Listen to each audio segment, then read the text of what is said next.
Hey everybody, it's Cindy here, and I wanted to share some thoughts about when you feel hijacked. I just did a networking meeting with some entrepreneurial women, and that was our topic for the evening. I mean, I was not in charge of the meeting, but the suggested topic was that we talk through times that we have felt hijacked, which basically what I believe the facilitators meant by that was times that we feel like we're triggered or like something really takes us back and pushes our buttons and we feel really reactive to it.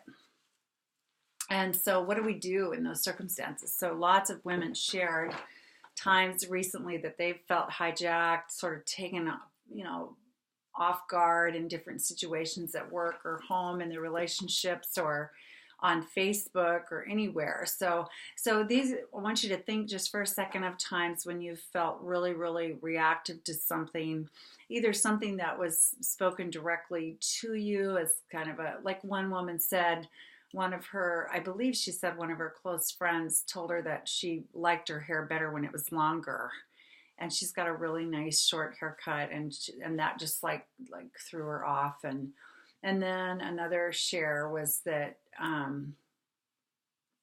when some close friends of this one woman was insulting, really said something offensive about transgendered people, um, gay people or something, and how that just was so offensive to her and she felt reactive and that kind of thing. Another woman shared how her husband was insulting her parenting. I mean, this can happen in all realms, right? It can happen anywhere, anytime, with people very close to us or with acquaintances or semi-strangers even. So when you're caught off guard by something someone says to you, whether it's about you or about others, and you're feeling really caught off guard or really reactive, I'm going to share a couple things. And one thing is to just take a breath instead of react. We tend to think we have to have a response to everything, and we think we have to respond immediately to things, and you really don't. First of all, you don't necessarily have to respond at all. You can just stay there and just look at them. Or you can, excuse yourself and say, well, I got to go right now, and that's okay too, or whatever. But it depends. I know it depends on the circumstances.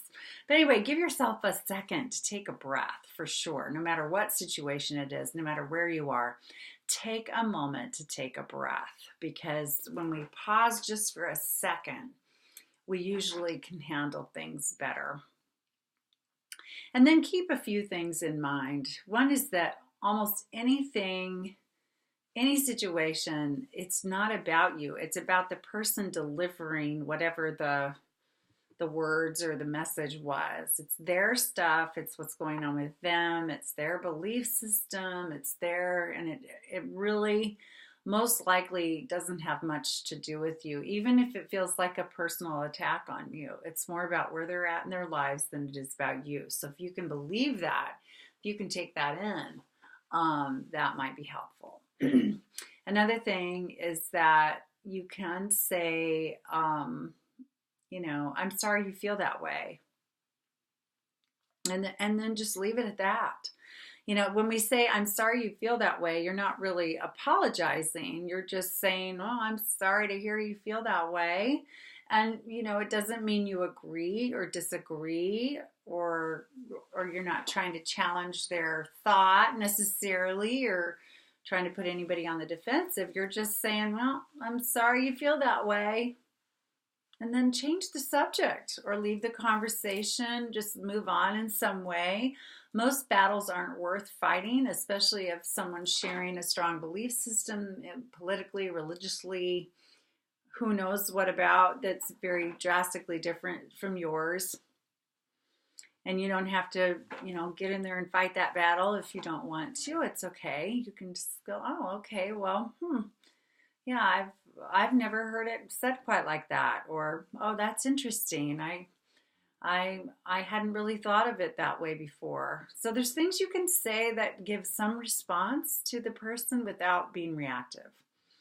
If we're really, really reactive to something, if something really like touches a nerve big time, we say in the psychological world that if we get hysterical, it's usually history. It's usually not just what's happening in the moment, but it's something. What's happening in the moment is either similar to, very parallel with something that's happened in the past that's been very traumatic or upsetting to us, or a message we heard over and over that was hurtful, some painful part of our past, and this moment that we're experiencing right now reminds us of it.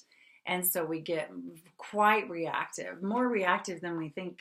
We wonder, why am I freaking out so much about this? That's probably why, because it's more loaded than what's going on right in the moment. So again, if you can be aware of yourself and realize that, oh, I'm reacting to this because this is a message I heard from my first spouse, or this is something my parents, used to bug me about when I was a kid, and now I'm hearing it from my coworkers. What?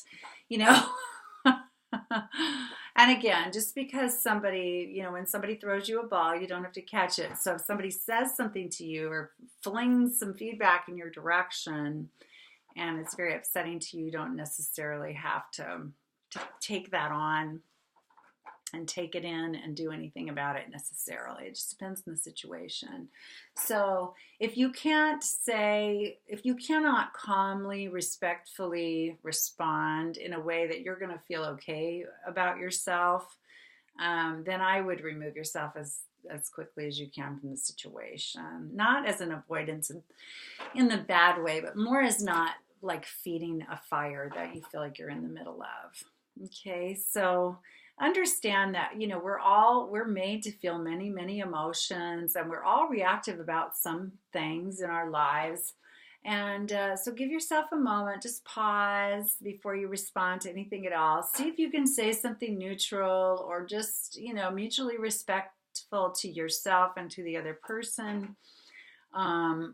Remember that if you're extremely reactive, it's more than just history. It's not just about the person or the situation that's right in front of you. And so be fair to yourself and to others about how loaded something is and what that's really about, and what it signifies that you might need to clean up on a deeper level in your life. And remember not to take anything somebody says personally, even if it feels very personal and very offensive.